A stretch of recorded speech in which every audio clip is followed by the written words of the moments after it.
खुल जा SIM SIM. कहानियों के खजाने से निकली आज की कहानी का नाम है शरारती लट्टू। चलिए कहानी शुरू करते हैं। एक बहुत शरारती लट्टू था। नाचते नाचते लट्टू मुर्गियों के पास जा पहुंचा। मुर्गी और लट्टू एक साथ खेलने लगे।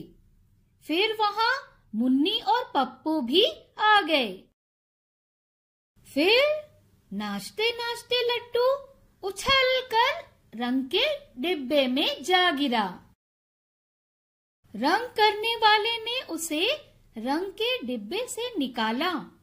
मुन्नी और पप्पू वहां भी पहुंच गए, लेकिन लट्टू वहां से भाग निकला। रास्ते में उसने डाकिया की साइकिल भी गिरा दी।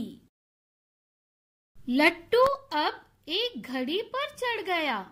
मुन्नी और पप्पू उसे उतारने लगे, लेकिन लट्टू हाथ नहीं आया। वो बावर्ची खाने में घुस गया।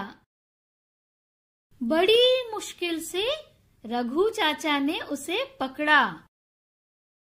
रघु चाचा ने लट्टू मुन्नी को दे दिया।